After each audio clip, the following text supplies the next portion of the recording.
เฮือน่ะแล้วเนาะแล้วฮักก็แล้วมื้อเช้านี่บ่โดยแม่นแหละแต่มื้อใดสิขึ้นชักแหละการขึ้นบ้านใหม่นี่มีอีหยังแหน่หรือว่าขึ้นแบบธรรมดานี่บ่ขึ้นธรรมดานี่แหละเฮาบ่มีหยังได้ขึ้นแหละเฮาก็ดีใจแหละ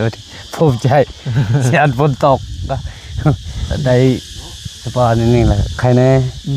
ไม่ได้ญาติอีกฝนตกก็ตกแล้ววันนี้บ่ย่านเนาะโอ้ยฝนสิตกอีหยังก็ย่าเลยบัดนี้เนาะอย่าเลยย่านก่อนคิดแล้วโอ้ฝนสิตกไปเฮ็ดได้เด้บ่มีความปัญญาเจ็ดแหละเชิงคลิปก่อนๆบ่พ่อก็ได้สอบถามเพิ่นได้พี่น้องว่าหลังจากพายุเข้าแล้วฝนตกขึ้นไปนอนเทิงเล่าได้บ่เพิ่นว่าบ่ได้นะพี่น้องคาลำเนาะสมมุติว่าขึ้นนอนเทิงเล่านี่อีหยังสิเกิดขึ้นลองอธิบายให้ฟังในไอ้เมืองพิษคลองนั่นแหละพิษฮีดพิษคลองโดยพิษผีถ้าไปเสี่ยหมู่ว่าผีเฮ็ดเจ้าของเฮือนนี่ต้องเสียงัวเสียควายแม่นบ่โดยอันประเทศเฮาใครแน่ยันประเทศอยู่ในบ้านนั่นแหละหมายถึงว่าผีนี่เฮ็ดเจ้าของเฮือนบ่เป็นหยังบางที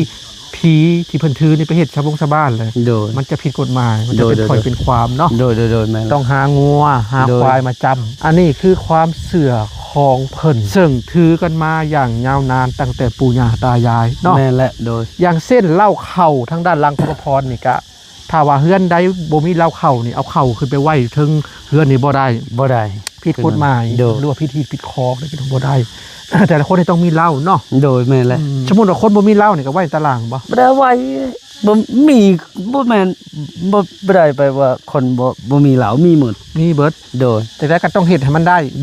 บ่ได้ก็ให้เฮ็ดให้ได้ต้องเฮ็ดให้มันได้เนาะโดย